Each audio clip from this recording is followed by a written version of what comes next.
Look how many. I mean, there must be at least 1,000 of them. 1,000 yellow daisies. That's right, there's exactly 1,000 of them. Order states that there's to be exactly 1,000. Not 1,001, not 999, but 1,000. You ask for 1,000, I bring 1,000. I don't question the orders, I merely fill them. My job well done, Mr. Adolf Eichmann.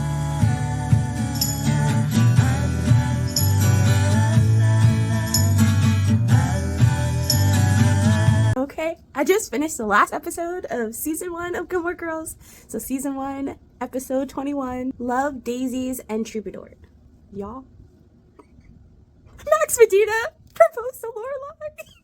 And I'm like crying after just watching it, but oh my goodness. Okay, I'm doing this video differently because I want to talk about this first. First off, how in the world did Lorelai get proposed to 2 times in this season? And they were both in arguments. Like the initial proposal that Max did, I was not here for. Like he proposed to her after he saw Luke and her interact, and him and Luke kind of had like this whole pissing contest over Lorelai and like trying to show their masculinity. So then he proposes when they're in mid-argument talking about what they did when they were on a break for each other. So he basically is like, well, what about if we get married? And Lorelai's like, what? How are we in the middle of an argument and you're telling me let's get married and that will solve all of our problems? So then Lorelai goes into this little like spiel about how she's always dreamed about how she gets proposed to, how it'll be 1,000 daisies, how it'll be a horse in a carriage, how it will be just so romantic, so thought of, so magical.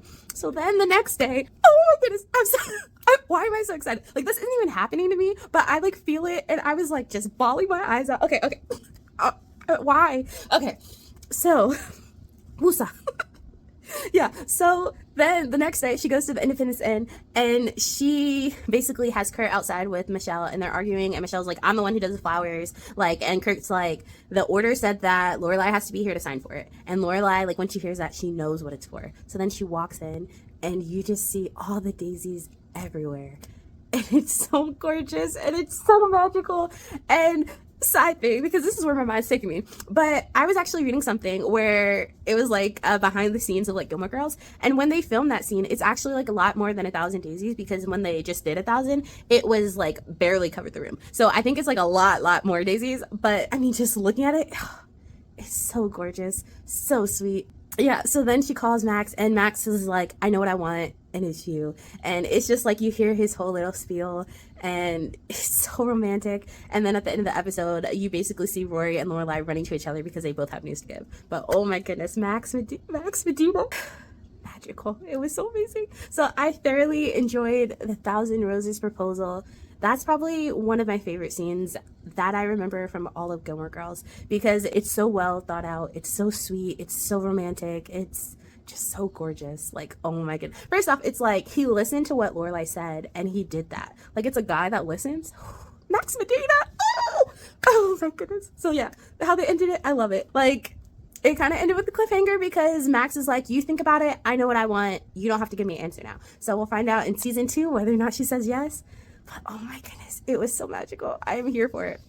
Okay, now the other kind of plot was like the Rory and Dean. Rory basically spends the bulk of the episode stalking Dean, and she is kind of like creeper X in this episode.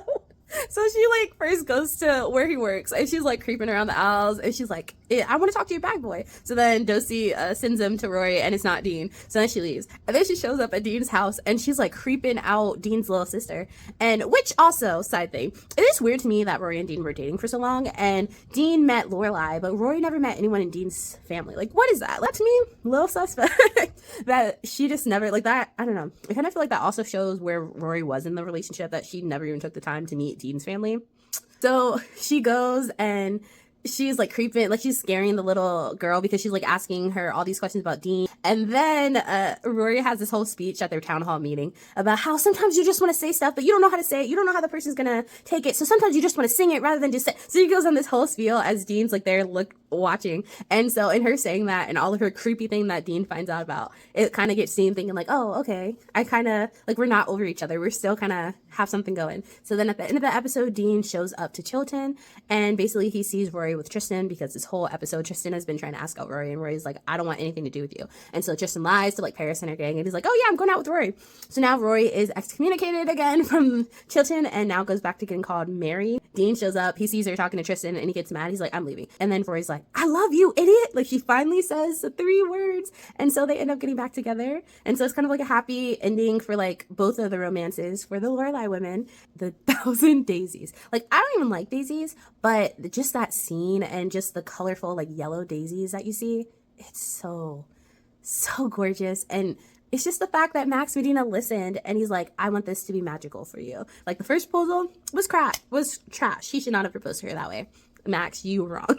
But the second, he like did so well. He did amazing. He made up for his past mistake and he brought it. And so I'm thoroughly excited because honestly, I don't really remember anything about season 2. So I'm kind of excited to dive in and see where it takes me. This has been another episode of Real Talk with Noelle.